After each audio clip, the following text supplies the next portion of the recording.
কিছু মানুষ তোমাকে পছন্দ করবে না, ব্যাপারটা এরকম নয় যে তুমি তাদের কোনো ক্ষতি করেছো। তুমি হয়তো তাদের কিছুই করনি, তবুও তারা তোমাকে পছন্দ করবে না।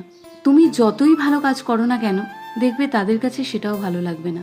খুঁটিয়ে খুঁটিয়ে সেটাতেও তারা তোমার ভুল খুঁজতে চেষ্টা করবে। অনেকে পছন্দ না করলেও হতাশ না হয়ে নিজের আত্মবিশ্বাস ও ব্যক্তিত্বের ওপর মনোযোগ দেওয়াই উচিত। সবার পছন্দের পাত্র হওয়ার চেষ্টা না করে নিজের পছন্দের কাজ ও লক্ষ্য নিয়ে ব্যস্ত থাকো। একাকিত্বকে ভয় না পেয়ে নিজের যত্ন নাও এবং নিজের সাথে সময় কাটাও। নিজের ইতিবাচক দিকগুলো খুঁজে বের করো এবং সেগুলো নিয়েই কাজ করো। যোগ ব্যায়াম, মেডিটেশন বা পছন্দের শখ পূরণ করো। যারা তোমাকে বোঝে ও সম্মান করে তাদের সাথে সম্পর্ক তৈরি করো।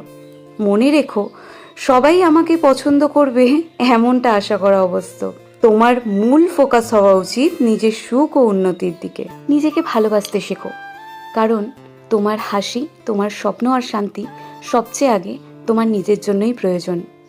যে নিজেকে মূল্য দিতে জানে সে অন্যকেও সঠিকভাবে সম্মান দিতে পারে। জীবনের প্রতিটি দিনে কিছু সময় শুধু নিজের জন্য রাখো, যেখানে থাকবে তোমার পছন্দের কাজ, মন ভরিয়ে নেওয়ার মতন মুহূর্ত।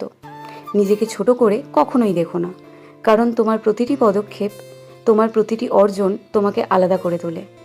অন্যের সাথে তুলনা করে নয়, নিজের গতিতে এগিয়ে চলাই আসল সাফল্য।